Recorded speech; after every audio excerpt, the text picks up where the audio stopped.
चालू कर देगा ना, बैठ जा। वालेकुम अस्सलाम। अल्हम्दुलिल्लाह अल्हम्दुलिल्लाह कफ़ा व सलामुन अला इबादिहिल्लज़ीना इस्तफ़ा अम्मा बाद क़ाल अल्लाहु तआला मा अरसलनाका इल्ला मुबश्शिरन व नज़ीरा।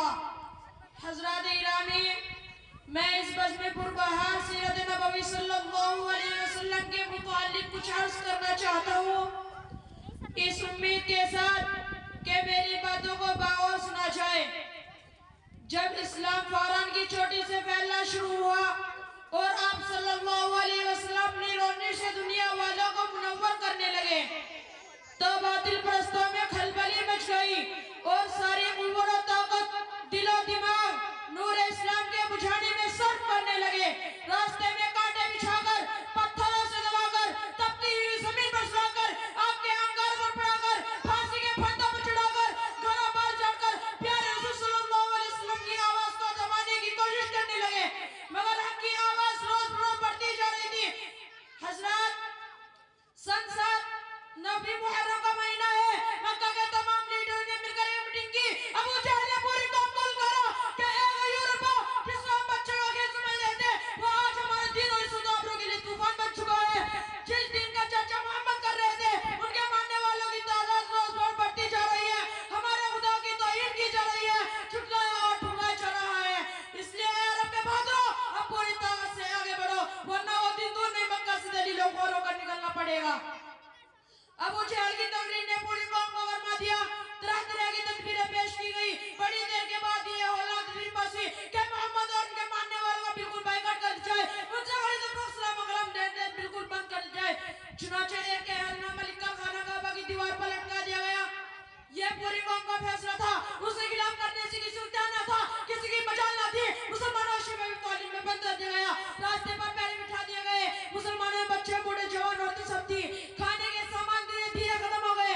दरख्तों के छाले खा खा कर, कांटे चबा चबा कर दिन काटने लगे। सिर्फ एक दिन के लिए पाबंदी हज में हटा ली गई। मुसलमान घाटी से बाहर आ गए, कपड़े फट गए, आंखें डस गई, कदम लड़खड़ा रहे थे। हजरत इरामी कुर्बान जाए उन मुसलमानों पर जिसकी जुबान पर कोई शिकायत नहीं थी। मुसलमान ये खता हालत देखकर कुफार के गले लगा रहे थे और कह रहे थे कि ऐ मुसलमानों, क्या तुम अपनी आबा और उस्ताद का दिन छोड़कर अल्लाह को बर्बाद कर रहे हो? तुम अभी मोहम्मद का साथ छोड़ दो, हम तुम पर ये सारी पाबंदी हटा लेंगे। मगर मुसलमानों ने जवाब दिया, ए कुफार सुन लो, हम भी हम पा चुके हैं। हम दरबार मोहम्मद में कुरान मोहम्मद कर चुके हैं। हम पर असरार मोहम्मद खिल चुके हैं। अनवार मोहम्मद से बेसियाब हो चुके हैं। मुफ्तार मोहम्मद ने महू कर दिया है।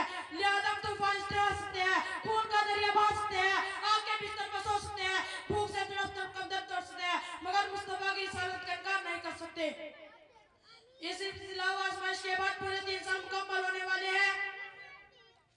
दरख्तों के पत्ते और छालों को भी खत्म कर डाला। औरतों की आंखें डस गई, जवान भूख से चकराने लगे, फूल जैसे बच्चे मां की गोद में तड़पने लगे।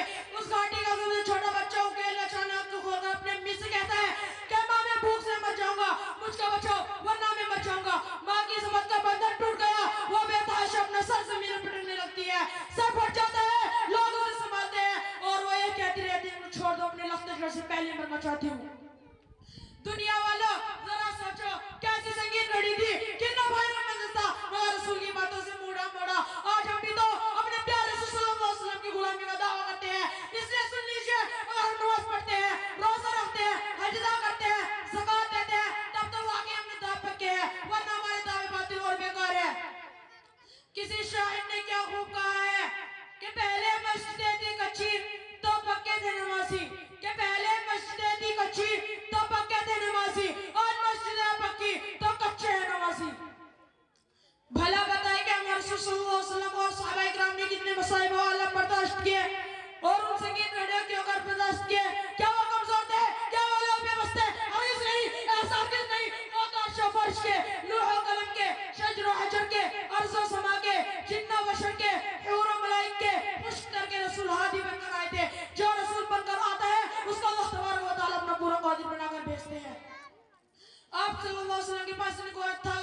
दे दो। आप सल्लल्लाहु अलैहि वसल्लम ने इरशाद फरमाया, इंशाअल्लाह हम लोग इस घाटी से बाहर निकल जाएंगे। मुसलमान पूरे 3 साल के बाद दिनों दिन सलामत लेकर घाटी से बाहर आ गए। मेरे दोस्तों, बहुत कुछ करने के बाद ये दिन हम तक पहुंचा है और हमारा हाल ये है कि हम इसका मजाक उड़ाते हैं। हुजूर सल्लल्लाहु अलैहि वसल्लम हमेशा अपनी उम्मत की नजात के लिए गमगीन रहा करते थे, रातों रात अपनी उम्मत की बख्शिश के लिए खुदा ताला से दुआएं करते थे और रोया करते थे।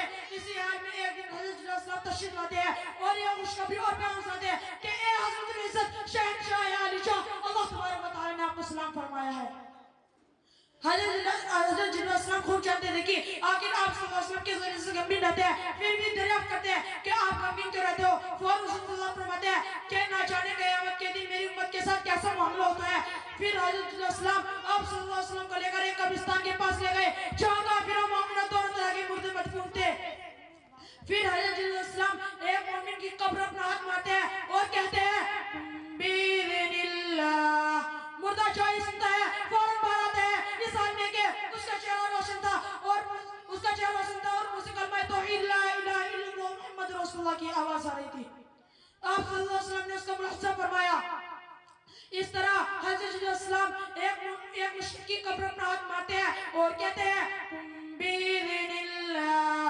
ये सुनते ही मुश्रिक बाहर आया। इस हाल में कि उसका चेहरा काला था और मुझसे हाय अफसोस की आवाज आ रही थी।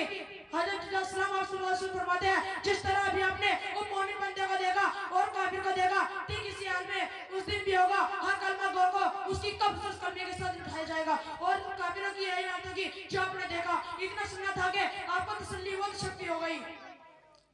बिरादरान इस्लाम, आपने देखे कि हुजूर सल्लल्लाहु अलैहि वसल्लम कैसे अपनी उम्मत की नजात के लिए तफक्कुर करते, लेकिन अफसोस के हम हुजूर सल्लल्लाहु अलैहि वसल्लम के उम्मती होकर आप सल्लल्लाहु अलैहि वसल्लम के नसीहत को इस तरह तक कर दिया है कि हमारा ज़मीर खुद पर अपराध करता है।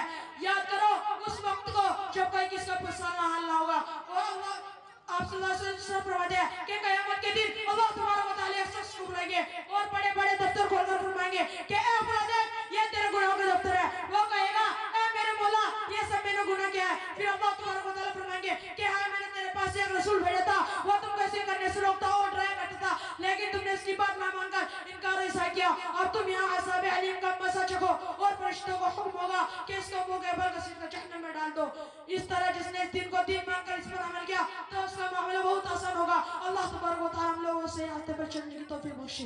आमीन व मा अलैना इल्लल बलागुल मुबीन।